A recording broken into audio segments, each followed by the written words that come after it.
Hi, I'm Dan Zimmer. I'm the Director of Sales Marketing for Hard Steel Security, and it's my pleasure to introduce you to the AV Cage anti-theft projector mount.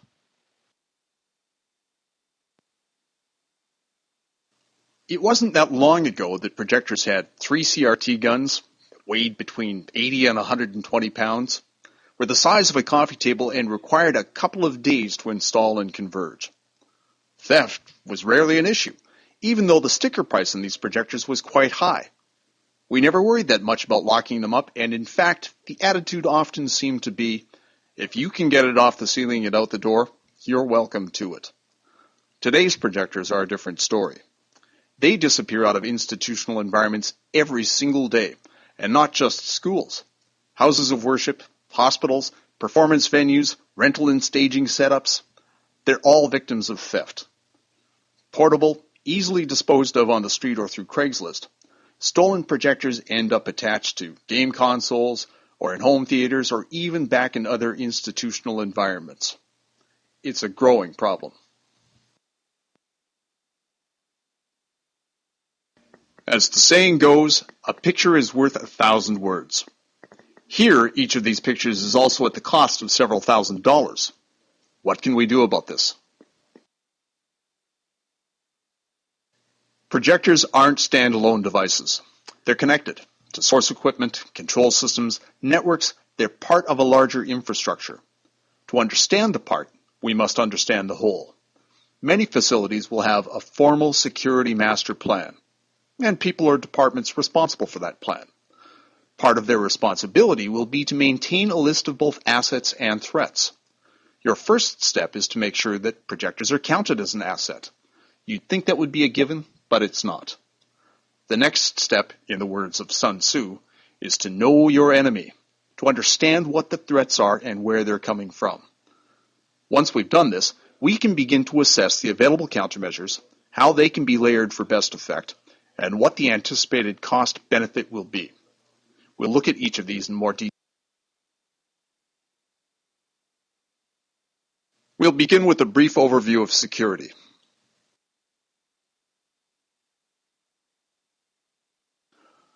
All formal security plans should begin with an asset survey and inventory record. This can be as simple as a spreadsheet or as sophisticated as a web-based asset management system. The next step is to understand the various sources of threat. Now, this might require consulting with other stakeholders such as facilities managers or security departments and peers.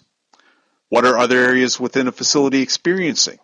What about peers at other facilities? Is there historical data to draw from? Can trends be identified? Finally, the goal is to have comprehensive strategies in place to manage these threats. Both type and degree of threat must be addressed. Countermeasures, which we'll talk more about, should be reviewed regularly.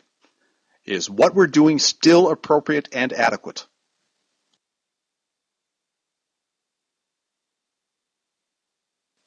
There are many factors that contribute to risk, and this table outlines some of the basic ones across a variety of facility types and environments. The street value of an asset needs to be taken into account.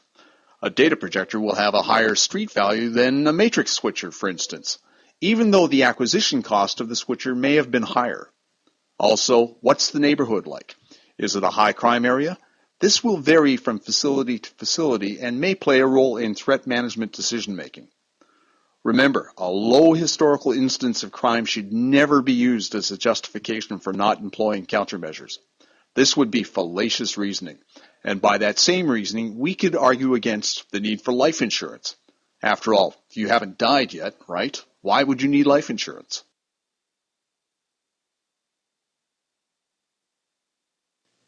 If your facility meets the criteria as outlined in Table 1, you are at risk.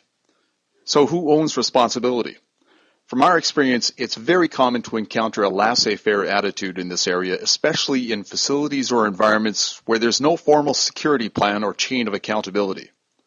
Hey, I just work here. It's not my department, budget, etc. Ownership of responsibility for countermeasure strategies needs to be clearly assigned and clearly identified to the rest of the organization. Where does the buck stop? Theft figures are available from a variety of agencies and they paint a disturbing picture. What's even more troubling is the general consensus that at the K-12 level, equipment theft is seriously underreported.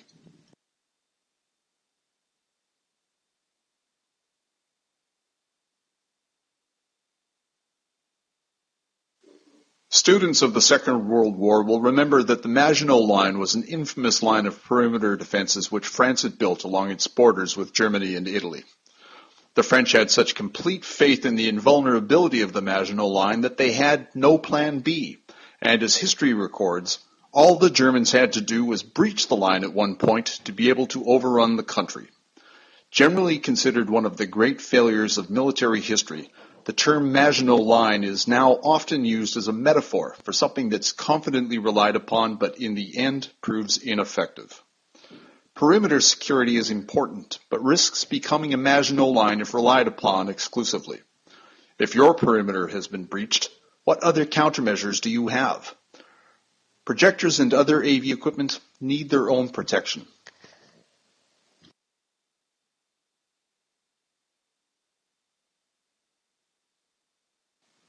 We are all familiar with the concept of diminishing returns. A professional threat management strategy employs layers of security, and up to a point of diminishing returns, the more layers the better. It's important to keep in mind that, like Shangri-La, a theft-proof environment is an impossible ideal. Security professionals are fond of saying that locks keep honest people honest. You cannot make your equipment or your environment theft-proof. However, diminishing returns apply to the thief as well.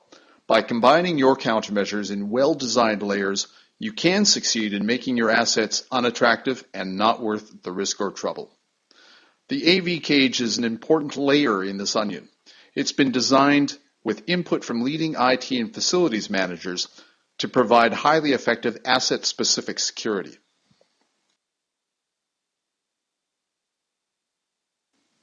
Okay, so you have this valuable projector asset attached to the end of an 1.5" Schedule 40 NPT pipe. How do you keep it there?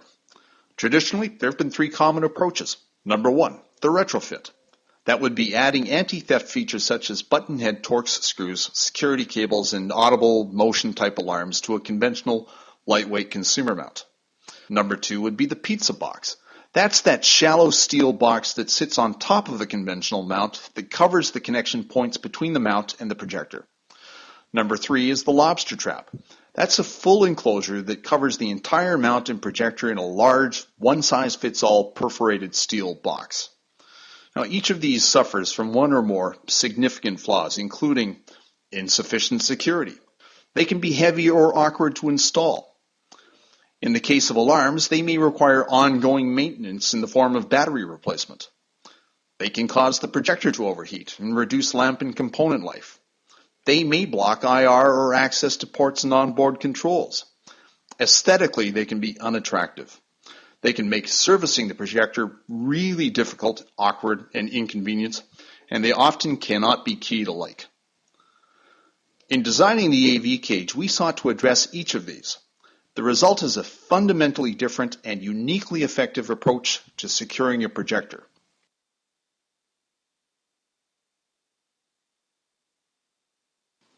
The higher the risk, the stronger the countermeasure required. While typical unsecure mounts may be fine for most residential and many commercial installations, their lightweight construction and lack of any serious anti-theft countermeasures makes them wholly inappropriate for a high-risk environment. The 12-gauge cold-rolled steel construction of the AV cage is more than twice as thick as most competing mounts, whether secure or unsecure. This makes the AV cage very resistant to cutting tools and brute force assault.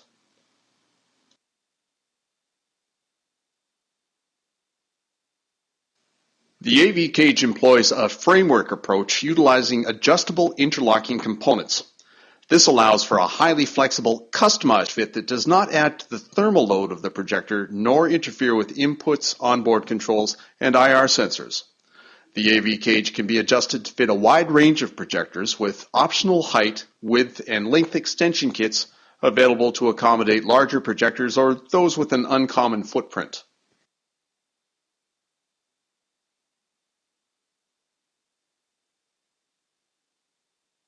Here you can see the AV cage adjusted to fit a number of different projector sizes and models from a variety of vendors.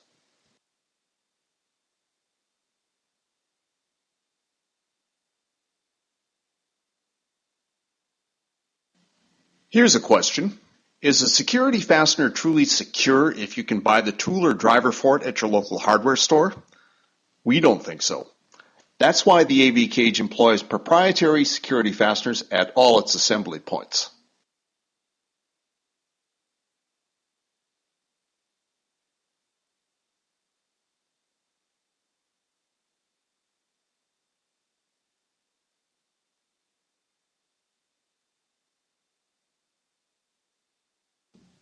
An adjustable full wrap wing around the outside of the cage is what keeps your projector safeguarded inside. The wing is held in place via an included 70mm disc lock, and the lock tab itself has 6 different mounting positions to ensure best fit and flexibility. Optional upgrade locks offer a more sophisticated locking mechanism and serial numbered keys. So if part of your key management strategy is to maintain multiple assets under one lock, this makes it easy to do so, not only on initial orders, but reorders as well.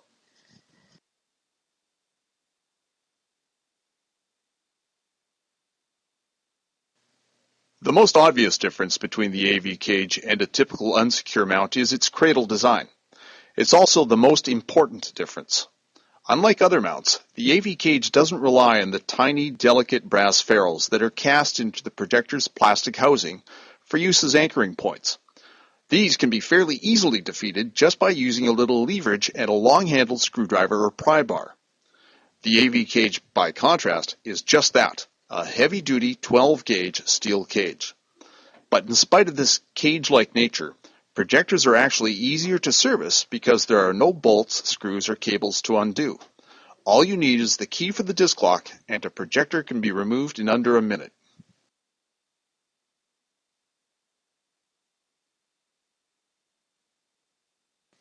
Another unique feature of the AV cage is the ball and collar assembly, which is designed to provide up to 15 degrees of yaw and pitch adjustment. A typical mount would more commonly employ a couple of U-type joints or gimbals to achieve this, but if you look at nature, the structure that's employed in your major load-bearing joints, namely your hips and your shoulders, isn't a U-joint, but a ball and socket. This has the advantage of being mechanically much simpler and for our purposes also much more secure. There's only one single friction surface to control, and you can literally adjust the yaw and pitch with one hand and tighten the 2 set screws down with the other. The ball itself is secured onto the end of the pipe with its own set screw. Now this is an important security feature as it prevents the mount from being unscrewed from the pipe.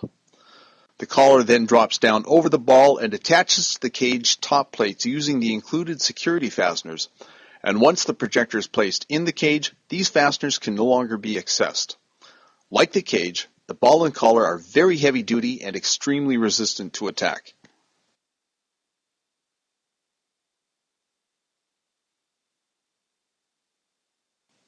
One of the advantages of the large surface area between the ball and collar is that once the set screws are tightened down, the adjustment's very firm. You can have absolute confidence that the AV cage will maintain its alignment. But that's yaw and pitch.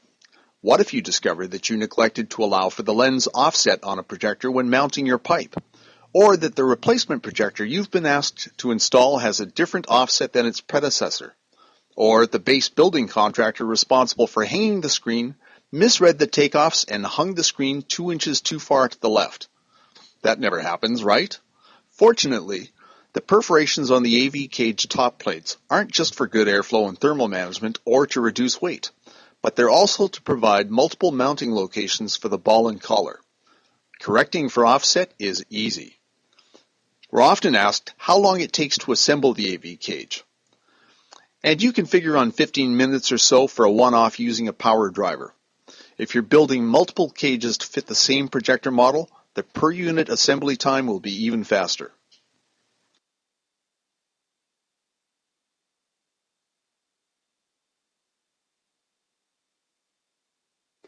Compared to a typical unsecure mount, assembling the AV cage will take a little longer, but this is an apples to oranges comparison. If you factor in the time it would take to make such a mount comparably secure by adding cables, alarms, or a lobster trap box, it will take at least as long and probably longer. And what you end up with is a camel. What's a camel? A camel is a horse designed by a committee.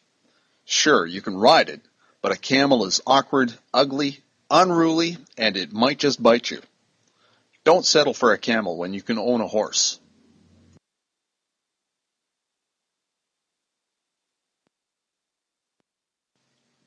What does it really cost to replace a stolen projector? Sure, the sticker price in today's average projector is a lot lower than the old 3 guns we talked about at the beginning. But to that you have to add the cost of lost productivity. In a school, you could lose a projector in September and it might not get replaced until the summer. How happy do you think an instructor who's booked into that classroom for the semester is going to be? This is the 21st century. Expectations have changed. Content facilitators, whether they're teachers in a school, ministers in a church, or presenters at a corporate event, want to be able to bring in their laptops, CD-ROMs, or thumb drives, just plug in and go. If you sprung on them that they had to go back to overhead transparencies and flip charts, they'd run screaming from the room, as might their audience. There's also lost opportunity. The last thing an organization wants to spend this year's budget on is replacing last year's stolen equipment. That's money that could have been spent elsewhere. And of course, the administrative and technical time and paperwork to do so has its own cost. In the case of the AV cage, an ounce of prevention truly is worth a pound of cure.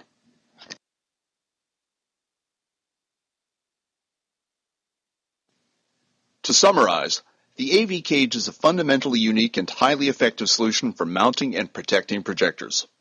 It's a complete commercial-grade projector mount. It's manufactured of heavy-duty 12-gauge cold-rolled steel. It's adjustable to fit most projectors. It offers one-key access. It has no exposed fasteners. A 70mm disc lock is included, with key-to-like upgrades available. It's a very effective physical and psychological countermeasure that's in use from Alaska to New Zealand.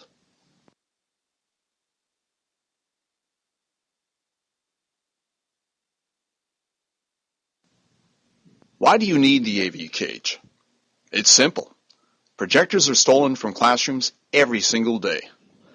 Statistics show when the economy goes down, crime goes up. Many are unaware that anti-theft mounts are available and would have preferred an anti-theft mount if given the initial choice. The soft cost of replacing stolen equipment is typically 3 to 5 times the hard cost. Using the AV cage is inexpensive insurance against theft. This really is Security 101. Is the level of protection you are implementing appropriate to your level of risk? Are you still using unsecure consumer-grade mounts in your institutional or commercial installations? Time to switch. Thank you.